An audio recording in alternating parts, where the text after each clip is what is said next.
What's up, guys? In this video, we're going to show you how to sell 4 million on Amazon per month. I'm here with Eric, aka Amazon Lit, and this guy's a savage. He has spoken at Miami Sellers Conference. He's an amazing speaker. Him and Sebastian, they built their business from the ground up, and now they do sometimes upwards of 4 or 5 million a month, probably even more than that.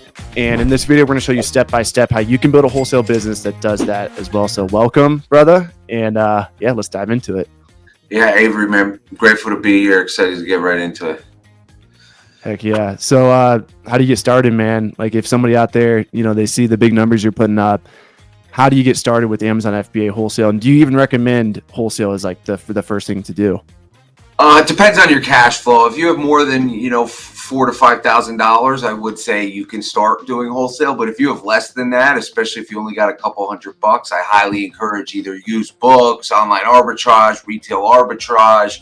Like wholesale, you need some capital to gain some momentum. So yeah, it's definitely not for someone light on funds. Yeah, assuming someone out there, they got like $5,000, what's the first thing they should really do? Yeah, hop into Google and start doing keyword, supplier, distributor, vendor searches for different categories, right? Yeah. And then start documenting their contact information, email, address, phone number, and then start reaching out to them and sending emails to create accounts and get wholesale catalogs. That's step number one.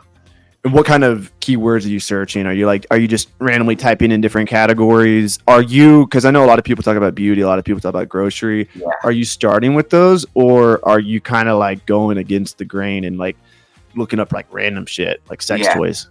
Well, I think when you're new, it's better to go wide, right? And not just focus on one category, because you're not going to be approved for every single category, every brand. Right. So what I like to do is when you go on Amazon.com and you click the little search, there's a drop down of every single category that's on Amazon. So those are the keywords you're plugging in. And then so let's just say grocery. And then the middle word would be, distributor, wholesaler, manufacturer.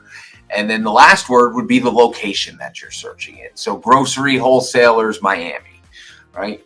Beauty, distributors, Houston. And then you just go down that rabbit hole until you get 50 to 100 different contacts.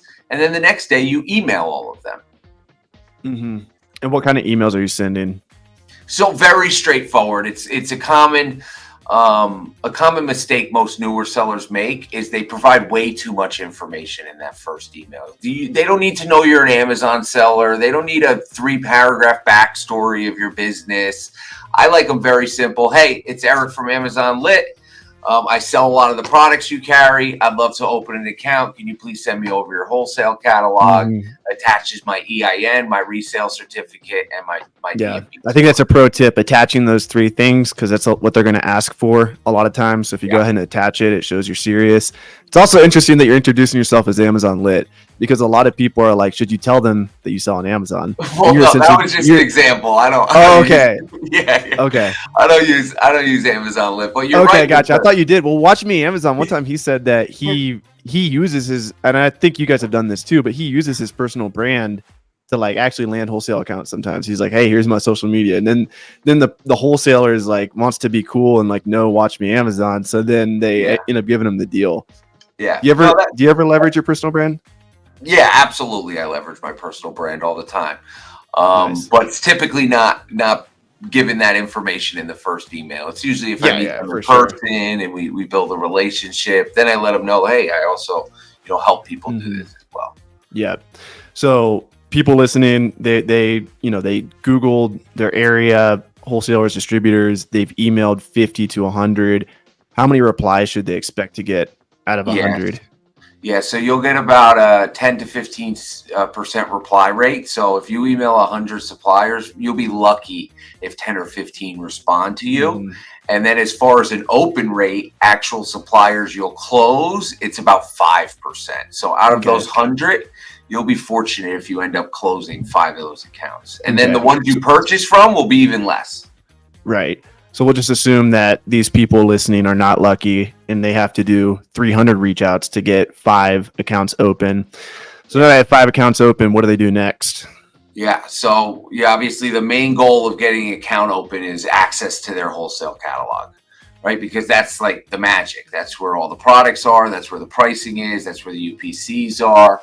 So we immediately upload that catalog into what's called a UPC scraper, like Scan Unlimited, Tactical Arbitrage, AZ Analyzer, Source Correct. These are all softwares that sort through that 10,000 line item catalog and begin to kind of eliminate the extra information, the products that you just don't want to look at all by setting up your prerequisites in that UPC scraper. So looking through 10,000 items, how many should they expect to actually like purchase?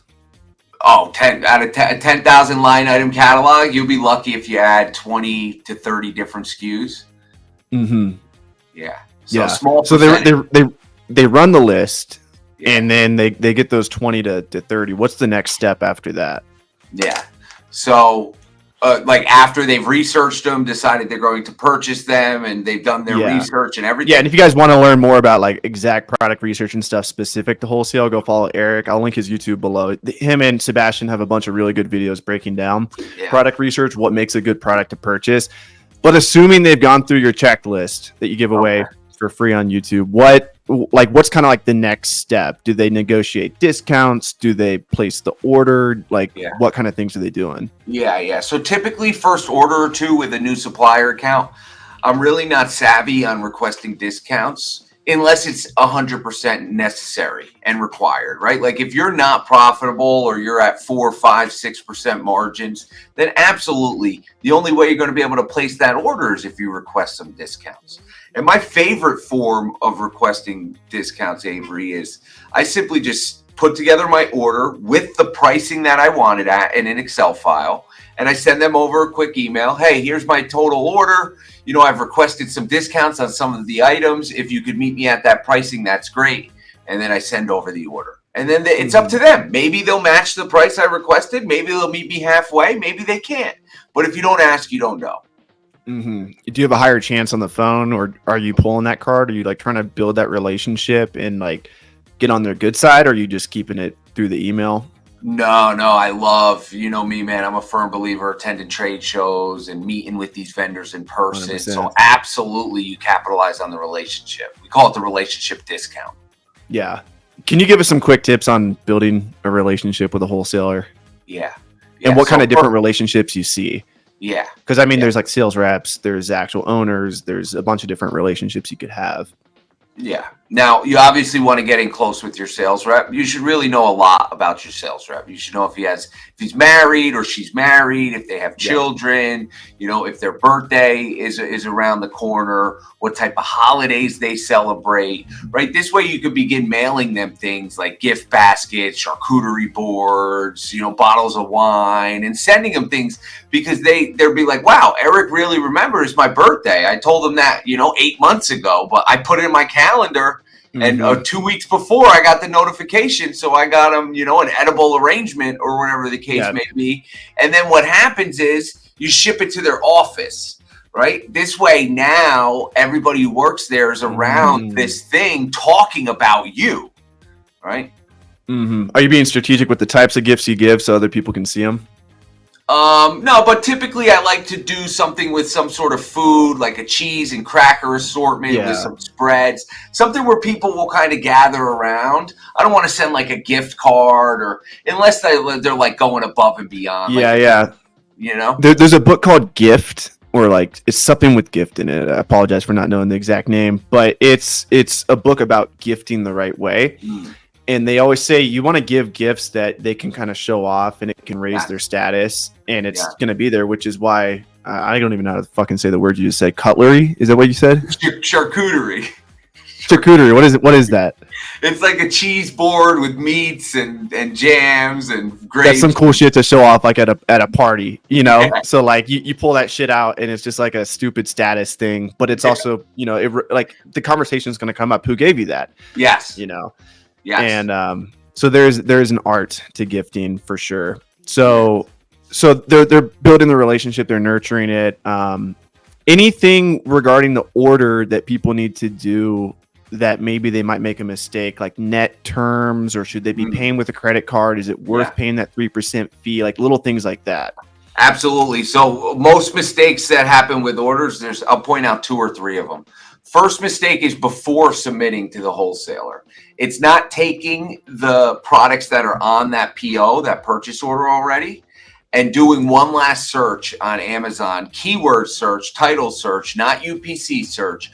But what you're looking for is if you already have the 2-pack and you're getting 20 cases of it, you might have missed the 3-pack or the 6-pack or the 9-pack or the 12-pack. So doing that last minute search will typically add an additional 20% to your order. So just spending that extra 30, 40 minutes. The second thing, Avery, net terms, man. You brought it up.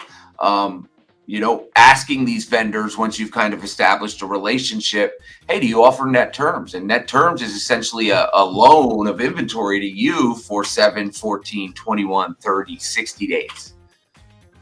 Mm-hmm. Right. Yeah. That's something that I have not been doing. Now, is that only available with like certain types of wholesalers? Like, because I'm working with the smaller guy right now. Mm-hmm. I'm getting really good deals on my stuff, and I haven't even asked. I probably should, but my gut tells me like this guy would just tell me to F off if I asked, like, hey, can I pay you in 30 days? How do you even bring up that conversation? Yeah, so typically it's after a few orders are placed and you've kind of established a relationship. And I would either place a phone call or whip up a quick email and say, hey, this is what we spent in the past 3 months. Let's say it's $60,000. I'd love if you could set us up on a net payment term for, we could start with 14 days, a line of credit of 10K, and then bump it up from there. Or you could leave it ambiguous where you don't even pitch what you would want, and you leave it up to them to give you an offer. But it's just a simple conversation that needs to be had, because if you're spending money, I haven't met one vendor that won't offer some sort of net terms. Sometimes they're low, 7 days, 14 days, 10 days, but that's better than having to pay up front immediately. Mm-hmm. And then lastly, what types of distributors and wholesale relationships do you see your most successful students getting that are actually prosperous starting out? Is it like a bigger wholesaler? Is it a smaller? Is it specific category? Like what types of trends are you seeing? Because you have thousands of students. What types of trends are you seeing among them that the most successful are landing? Yeah, so we categorize suppliers into 3 tiers: tier 1, tier 2, tier 3. Tier 1 is like the big boys, right? The suppliers, national distributors, massive catalogs. Tier 1 is the hardest to close. So typically most newer sellers and even mid-sized sellers, they're focused on tier 2 and tier 3 vendors. Tier 2 is like your medium-sized wholesaler. You'll find a lot of them at ASD. They'll have a couple thousand line item catalog with decent pricing, and you'll be able to place weekly or bi-weekly orders with that tier 2 distributor. And then tier 3 is like the smaller guy, the mom and pop guy in the back of your city who has a 3,000 square foot warehouse and usually specializes in like ethnic foods or beauty or toys. They have more of a niche down catalog, and you may only be able to place bi-weekly or even monthly orders with that type of supplier. Gotcha. Awesome. Well, I appreciate you coming on, man. We're going to shoot another video, 5 mistakes to avoid when selling wholesale on Amazon. That video will be linked below. Much love. And everyone can follow Eric. The links will all be below to Amazon Lit. Follow him on YouTube. Follow him on Instagram. He answers all of his DMs, I think, right? Yeah. You answer my DMs. I since got a VA in there. She sorts through the data and sends me the ones of people she recognizes. So Cool. We appreciate you, brother. Thanks for coming on. I'll see you, man. Appreciate you. Awesome.